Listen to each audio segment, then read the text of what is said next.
You've seen the graphs. You've seen the interactive applications. You've seen the memes. What the fuck? But answer me this.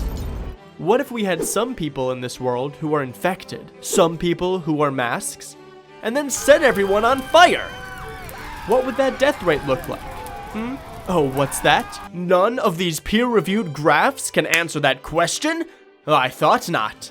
Allow me to show you what a true, realistic COVID simulator looks like. Fellas, it's gonna get hot in here. Alright, so I've never made anything like this before, but I found this arcade library, which is written in Python. This means I can save time by defining variables without actually saying what they are. Now, what is a simulator? Is it the Matrix? Or perhaps it's this.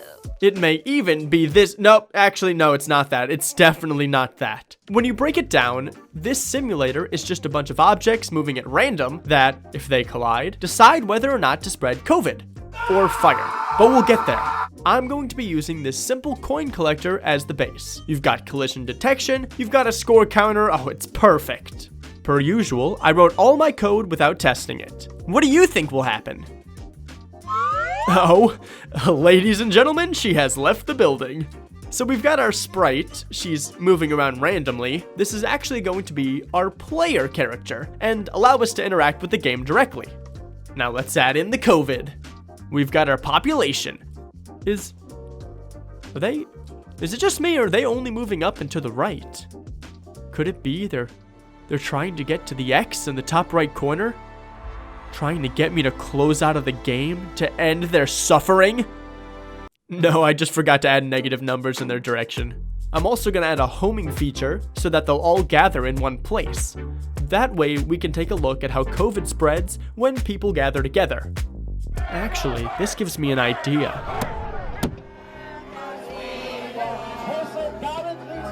Guys, you're never gonna believe it.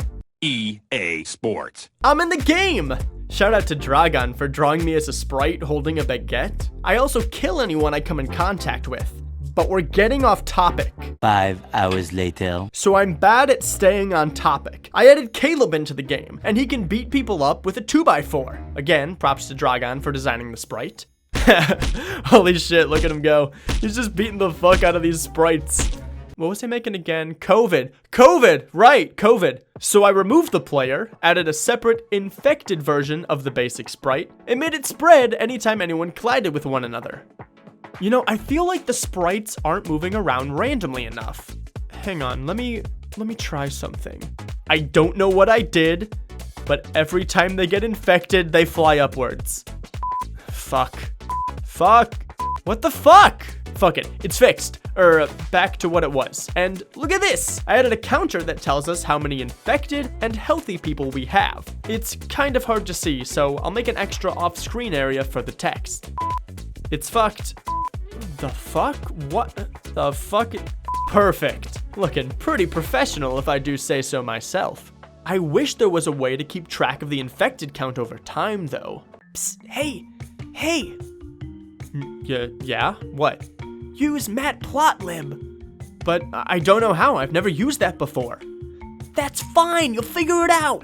The fuck am I looking at? Hey, we got charts now.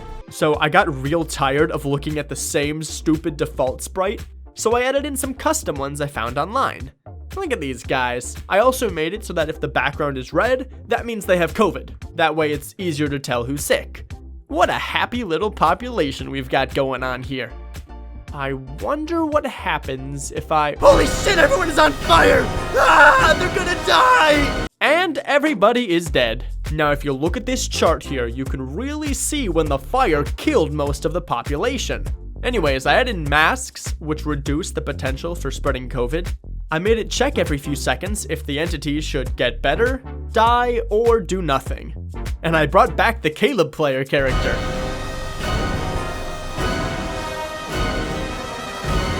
Now, if you look at this chart, you can really see when Caleb killed most of the population. For real though, here's a final run of the simulation.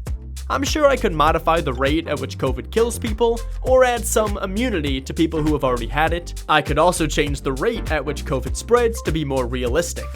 But that sounds like a lot of work, and I'm getting tired of this project because I've been spending weeks on it. I hope you guys enjoyed. I hope you learned something. If you did, tell me what it was. And if you're from the CDC, hit me up in those DMs when you're ready to hire me. With my amazing tool, with this brilliant creation, we can finally see what happens if you get COVID in California. Potato chips, high, crunchy, crunchy. Potato chips, crunch, crunchy, crunchy. A crunch, crunch, crunch. I don't want no none. All I want